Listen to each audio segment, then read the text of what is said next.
Regione Veneto, sempre attenta alle esigenze del turista, promuove anche quest'anno la vacanza attiva. Siamo a Valstagna, in provincia di Vicenza, nella Pedemontana Veneta sul fiume Brenta, uno scenario davvero ideale per gli amanti degli sport fluviali, come il rafting, la canoa e l'idrospeed.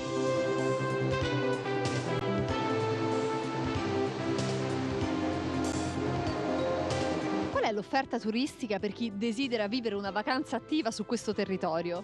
Si tratta di un progetto turistico integrato che, accanto alla possibilità di visitare le nostre zone, c'è anche ovviamente quello di fare attività fisica con il cicloturismo, con il deltaplano, col parapendio, con il trekking, e accanto a questo la possibilità di assaporare i piatti tipici della nostra zona, i prodotti, l'asparago bianco di Bassano, la ciliegia di Marostica, e di ammirare queste splendide cittadine che sono in tutto il territorio, in particolare nelle colline che sono la caratteristica dominante della Pedemontana Veneta.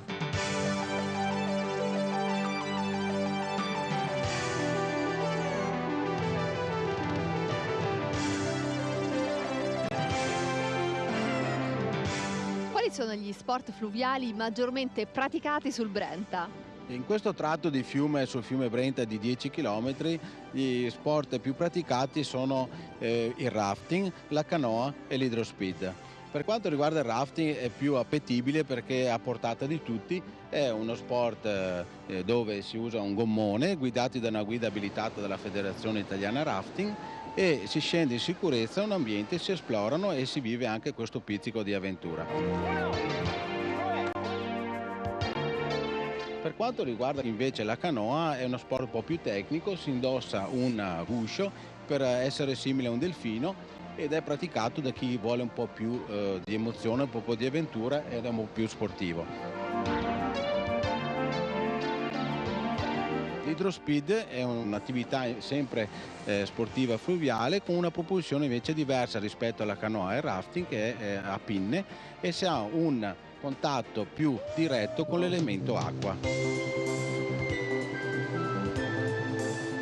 In che cosa consiste questa nuova area tematica promossa dalla Regione, ovvero il progetto turistico della Pedemontana Veneta? Il Veneto è la prima regione turistica d'Italia, sia per presenze che arrivi, e accanto alle straordinarie possibilità che il turista ha di visitare Venezia, le città d'arte, ma anche le Dolomiti, intende promuovere questa nuova area tematica.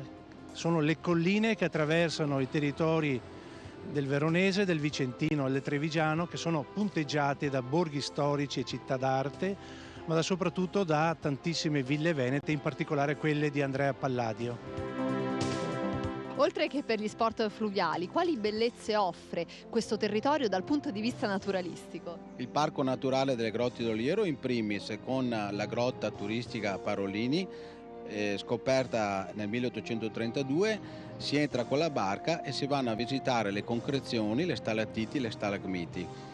Abbiamo anche a fianco della grotta Parolini il Covolo dei Veci, che è una grotta ambita dagli amanti della spele subacquee che ci raggiungono qui da tutto il mondo per visitare questa bellezza, esplorata per 4 km, questo fiume sotterraneo di particolare bellezza. Oggi vi abbiamo mostrato una parte di Veneto poco conosciuta, dove l'ambiente e la natura permettono agli appassionati degli sport fluviali, ma anche alle famiglie, di vivere una vacanza attiva all'insegna dell'avventura.